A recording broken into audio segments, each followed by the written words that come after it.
Devineni CS రావు ఒక కీలకమైనటువంటి అత్యంత ఇంపార్టెంట్ న్యూస్ మీ ముందుకు తీసుకొచ్చేటువంటి ప్రయత్నం చేస్తాం. ఇక్కడ మనకు కనిపిస్తుంది ఇటువైపు పంచి ప్రభాకర్, ఇటువైపు అమెరికా అధ్యక్షుడు ట్రంప్, అందరికీ తెలుసు. పంచి ప్రభాకర్ ఎన్ఆర్ఐ. మరి ఎందుకు వీళ్ళిద్దరికి సంబంధించినటువంటి వ్యవహారమా అని చెప్పి అనుకుంటే కాదు. కాకపోతే పంచి ప్రభాకర్ నేను ఎందుకు తీసుకున్నానంటే, జనరల్గా ఎన్ఆర్ఐలు అందరి గురించి కూడా తీసుకోవాలి, బట్ నేను పంచి ప్రభాకర్ గారిని ఎందుకు తీసుకున్నానండి అంటే, అతను కొంచెం యాక్టివ్గా ఉంటాడు ఎన్ఆర్ఐల్లో.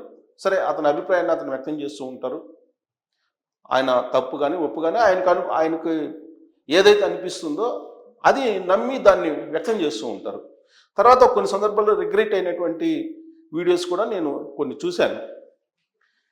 అయితే ఆయన తన అభిప్రాయాన్ని వ్యక్తం చేసేటువంటి క్రమంలో కొన్ని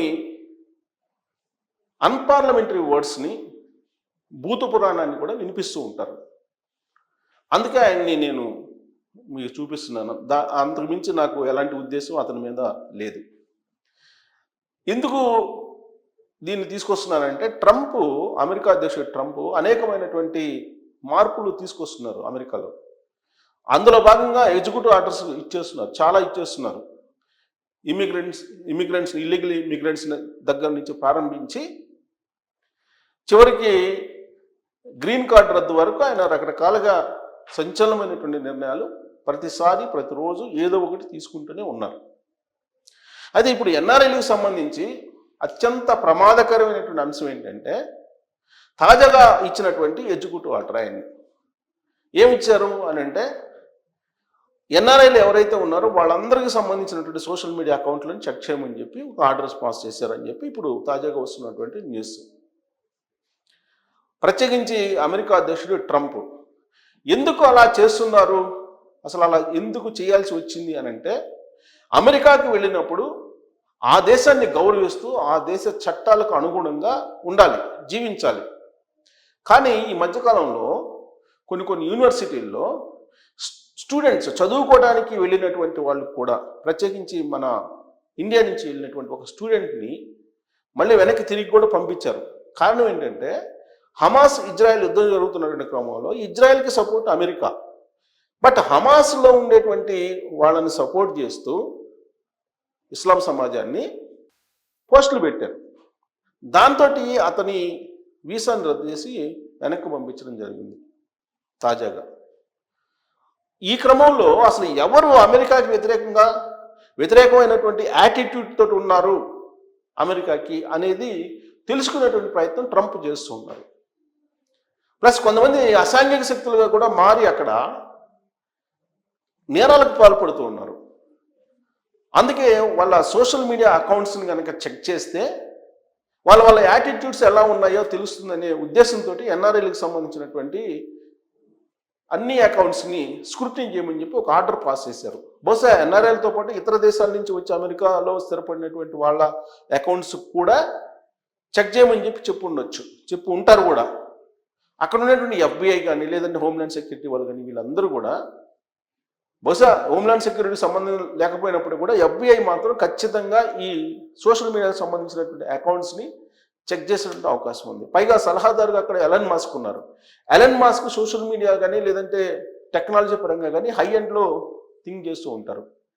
సో ఇప్పుడు అమెరికాలో ఉండేటువంటి ఎన్ఆర్ఐలు ఏ విధంగా వాళ్ళ భావజాలాన్ని, లేదంటే వాళ్ళ పదజాలాన్ని ఉపయోగిస్తున్నారు సోషల్ మీడియా అకౌంట్స్లో, ఎవరినైనా దూషిస్తున్నారా, ఎవరినైనా అన్పార్లమెంటరీ వర్డ్స్ తోటి మాట్లాడుతున్నారా, వీళ్ళు అమెరికా చట్టాలకి, లేదంటే అమెరికాకు ఉన్నటువంటి గౌరవానికి భంగం కలిగించేలా మాట్లాడుతున్నారా అనేది తెలుసుకునేటువంటి ప్రయత్నం చేస్తున్నారు. అలా తెలుసుకునేటువంటి ప్రయత్నం చేసే క్రమంలో బహుశా నేను అనుకున్న పంచి ప్రభాకర్ లాంటి వాళ్ళు చాలామంది అక్కడ ఉండొచ్చు. అది తెలుగుదేశం పార్టీ సానుభూతి పరులు ఉండొచ్చు, వైఎస్ఆర్ కాంగ్రెస్ పార్టీ సానుభూతి పరులు ఉండొచ్చు. వీళ్ళు అమెరికాలో ఉండి 2024 ఎన్నికలకు ముందు ఒక యుద్ధంలాగా సోషల్ మీడియాలో చేశారు. అది కూడా వల్గర్ లాంగ్వేజ్ తోటి వాళ్ళు చేసినటువంటి ఒక యుద్ధము చట్టాలకు కూడా అందనంతగా ఉంది. పంచప్రభాకర్ని అమెరికా నుంచి తీసుకొచ్చి శిక్షించడానికి ఇక్కడ ఉన్నటువంటి పోలీసులు ప్రయత్నం చేస్తున్నారు. ఆయనేమో నేను గ్రీన్ కార్డు హోల్డర్ని, మీ వల్ల కాదు అని చెప్పి ఆయన అంటున్నారు. అమెరికా చట్టాలు వేరు, ఇండియా చట్టాలు వేరు, పీకలేరు అని చెప్పి అంటున్నాడు ఆయన. ఆ మధ్యకాలంలో తెలుగుదేశం పార్టీ సింపథైజర్స్గా ఉన్నట్టు కొంతమంది ఇండియా వచ్చినప్పుడు ఎయిర్పోర్ట్లోనే అరెస్ట్ చేసి తీసుకెళ్ళి జైల్లో పెట్టారు, వైఎస్ఆర్ కాంగ్రెస్ పార్టీ అధికారంలో ఉన్నప్పుడు.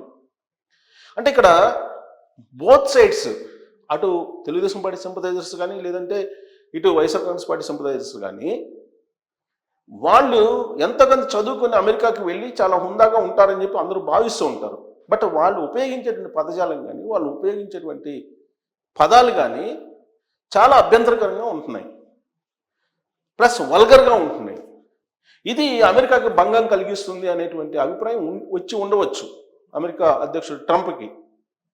పైగా ఆయన అమెరికా అధ్యక్షుడిగా ప్రమాణ స్వీకారం చేసినటువంటి వెంటనే ఆయన వ్యక్తం చేసినటువంటి అభిప్రాయం ఏంటంటే, ఎవరినో ఇండియాలో గెలిపించడానికి బైడెన్ ఇక్కడ ఫండ్ విడుదల చేస్తున్నారు, అసలు ఇండియాలో ఓట్ బ్యాంక్ను పెంచడానికి, ఓట్ శాతాన్ని పెంచడానికి, పోలింగ్ శాతాన్ని పెంచడానికి అమెరికా ఫండింగ్ ఇవ్వాల్సినటువంటి అవసరం ఏంటి అనేటువంటి ఒక అంశాన్ని కూడా తెర మీదకి తీసుకొచ్చారు. అంటే ఇండియా రాజకీయాల మీద అమెరికా ప్రమేయం ఎంతో కొంత ఉంది.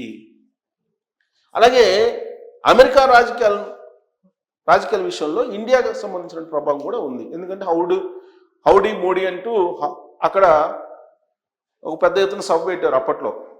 ఈ ఎలక్షన్లో కాదు, అంతకుముందు ఎలక్షన్లో. అక్కడ అక్కడ మోడీ ప్రచారం చేసి ట్రంప్ని గెలిపించాలనేటువంటి ప్రయత్నం కూడా చేశారు. సో అయితే ఈ ఎలక్షన్లో అలాంటి ప్రయత్నం చేయకపోయినప్పటికీ కూడా నరేంద్ర మోడీ గారు అక్కడ ఉండేటువంటి ఎన్ఆర్ఎల్కి కొన్ని సంకేతాలు పంపించడం ద్వారా పరోక్షమైనటువంటి ప్రచారం చేశారు.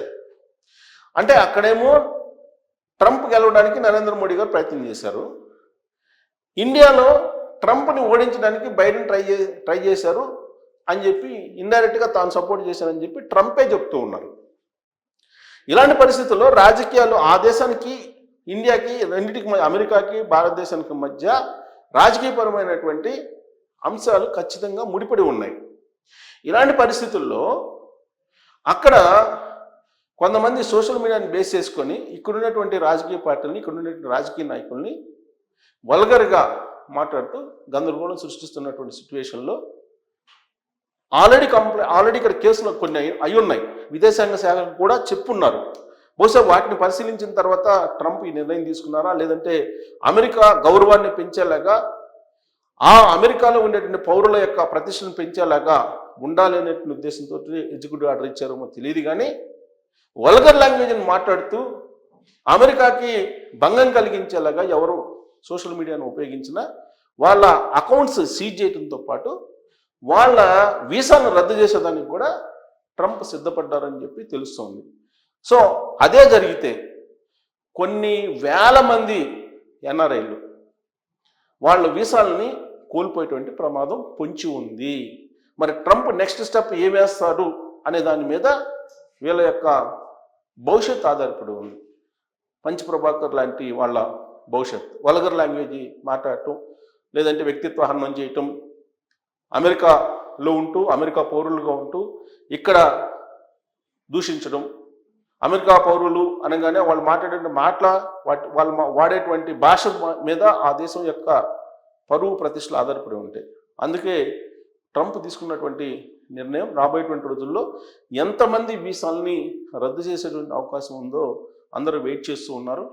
సో ఇక నుంచి భూత పురాణం అనేది ఉండకపోవచ్చు సోషల్ మీడియాలో ట్రంప్ ఇచ్చినటువంటి ఆర్డర్ కారణంగా. బట్ ఎంతమంది మీద వీసాలు వేటు పడుతుంది, రద్దు వేటు అనేది మనం చూడాలి. అసలు రద్దు చేసే అవకాశం ఉందా, జస్ట్ ఇది సోషల్ మీడియాలో అమెరికాకి వ్యతిరేకంగా ఎవరున్నారని తెలుసుకోవడానికైనా, ఏ ఉద్దేశంతో ఈ ఆర్డర్ ట్రంప్ ఇచ్చారనేది మీరు షేర్ చేయొచ్చు. Thank you.